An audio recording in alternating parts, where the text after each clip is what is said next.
तो hello friends, स्वागत है आप सभी का डब्ल्यू के रिसर्च सेंटर में। तो दोस्तों, आज की वीडियो हम पढ़ने वाले हैं कक्षा 10वीं का संस्कृत का चौथा चैप्टर यानी पाठ 4 संस्कृत साहित्य लेखिका। इसका आज हम ऑब्जेक्टिव क्वेश्चन को पढ़ने वाले हैं। ठीक है, आप सभी लोग ध्यानपूर्वक देखिए, इस वीडियो को स्किप मत कीजिएगा। चलिए शुरू करते हैं। देखिए, पहला नंबर जो सवाल है, समाज रूपी गाड़ी कैसे चलती है? जो समाज की गाड़ी होती है कैसे चलती है? तो पुरुष और नारी दोनों से चलती है। कैसे चलती है? तो पुरुष और नारी दोनों से। ठीक है, अगला दूसरा नंबर सवाल है, अथर्ववेद में कितनी महिलाओं कवित्रियों का वर्णन है? तो अथर्ववेद में 5 कवित्रियों का क्या है? वर्णन है। तीसरा नंबर सवाल है, ऋग्वेद में कितनी ऋषिकाओं का वर्णन है? तो ऋग्वेद में 24 ऋषिकाओं का वर्णन है। और अथर्ववेद में कितना? तो 5।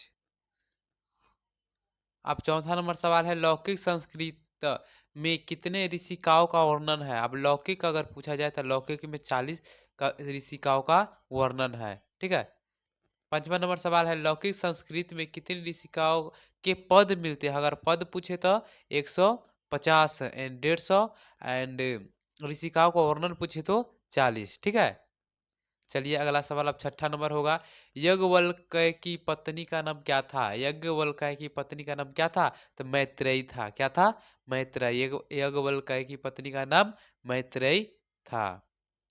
अगला सवाल है 7 नंबर, याज्ञवल्क्य ने अपनी पत्नी मैत्रेयी को किसकी शिक्षा दी थी? तो याज्ञवल्क्य ने अपनी पत्नी मैत्रेयी को आत्म तत्व की शिक्षा देते थे। उसको कैसा? तो आत्म तत्व की शिक्षा देते थे। 8 नंबर सवाल है, महाभारत में किसका वर्णन है? तो महाभारत में सुलहबा का वर्णन है। किसका है? तो सुलहबा का वर्णन मिलता है।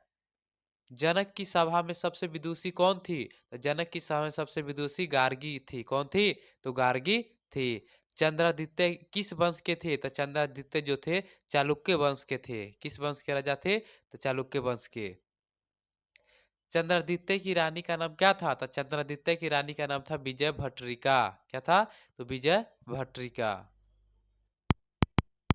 अब जो सवाल है 12वां नंबर, कंपन राय का काल क्या था? तो जो कंपन राय थे उनका जो काल था वो 14वीं शताब्दी था। ठीक है, तो कंपन राय का काल क्या था? तो 14वीं शताब्दी। उसके बाद है 13 नंबर सवाल, कंपन राय की पत्नी का नाम क्या था? यानी कंपन राय की पत्नी का नाम क्या था? तो गंगा देवी था। क्या था? गंगा देवी। 14 नंबर सवाल है, मधुरा विजयम काव्य की रचना किसने की? मधुरा विजयम काव्य की रचना किसने की? तो गंगा देवी ने की थी। किसने की? तो गंगा देवी ने। अच्युत राय का शासन काल था? तो जो अच्युत राय था उसका शासन काल था 16वीं शताब्दी था इसका। एंड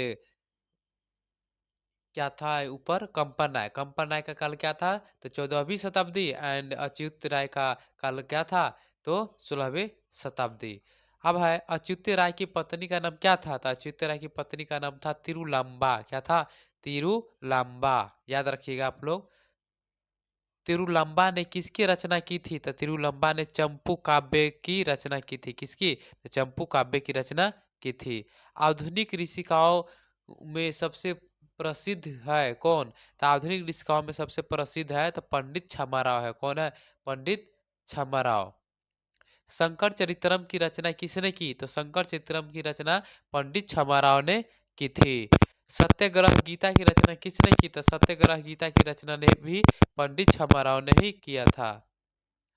सत्याग्रह गीता की रचना पंडित छमाराव ने किसके दर्शन से प्रभावित होकर की?